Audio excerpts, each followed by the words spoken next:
Oi, oi! Hi everyone, I'm Will from Will's Electrical Services, also known as the Midfield General. Welcome back to another show. I hope you can subscribe and like, hit the button. Right, what I want to do today is a bit of a moody one because I want to show you a few books that I use on a daily basis and a few handouts that I think become invaluable to you.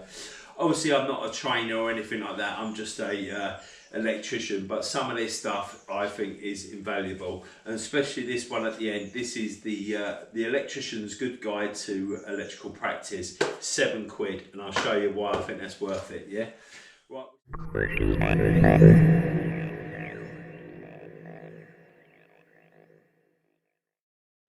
Right, we'll start off with the first one, and that's the BS7671 18th edition. That's still edition one I've got there. I've obviously got the handouts from the last bit of edition, but it weren't really, it was just stuff to do with the EV charging and all that, which I don't really get involved in. I'm not interested, to be honest. But yeah, that IET, I've actually done quite a bit of work for them.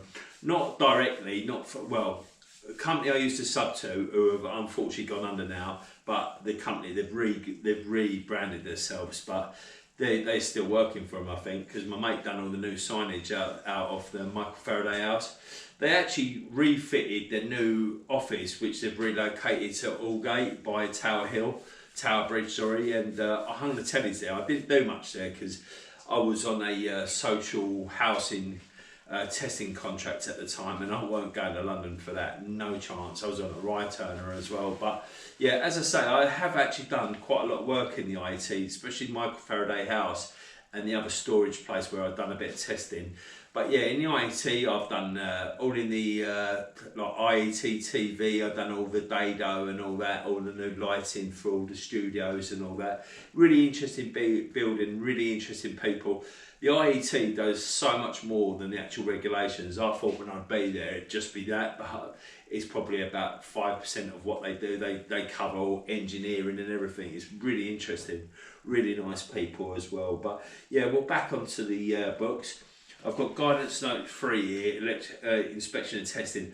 I'll probably get tore a new arsehole there because that's actually the 17th edition. But I think between the last edition on the 17th and the 18th, not a lot changed, you know, towards the guidance notes, you know. But in the last amendment in the 17th, there was so much difference, you know. It really granted a new regs to start, but they didn't want to do it. They've obviously got their own pattern of how they do it. And well, I'll show you the next one. This is a book, if you're just starting off or, you know, you do it, I think this is a great little book, the on-site guide. And this shows you everything. It's so much better from when I first started because you've got pictures of everything. You know, it tells you everywhere, like where you should be drilling in the joists. You know, there's, you know, the fault of everything in this book. You know, like all the spacing between cables for clipping, for saddles. You know, like the spacing for the supports, for the trunking supports, everything. You know, it's even got pictures of the supply characteristics. So you know, if you're not familiar with them, like. It really simplifies that. That's really good. And then also you've got the NIC site guide. This is very similar to the on-site guide. I've got to be honest, I've not really read that book. I got it free because when the 18th edition come out, they've done a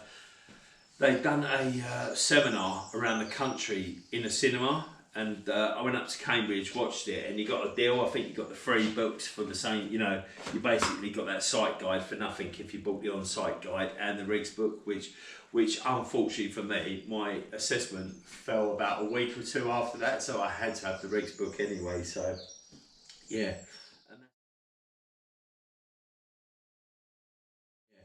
And they're really handy.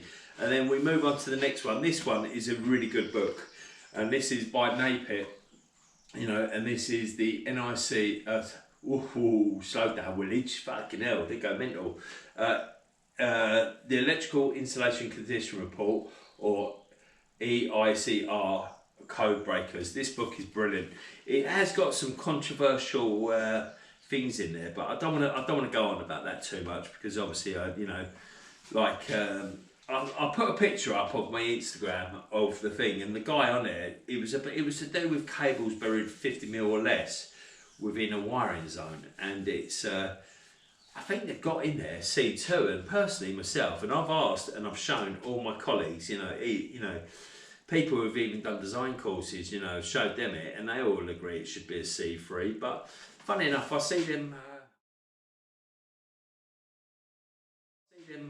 I see them people, you know, that E5. I see them chatting about it with Paul Neenan and the guy who's named after the Jam song, David Watts, Spiky Ninja. What a player he is! Like I watch him all the time on YouTube. Some of his because he does a lot of testing. The boy knows his stuff. I think he does a bit of teaching now and all. So, but yeah, they were discussing it and they agreed it was a C2, and I just thought I couldn't see it myself. But hey ho, we move on. And the good thing is with this is that it gives you. I borrow some of the wording for this, for the observations. Like ever since I first started doing.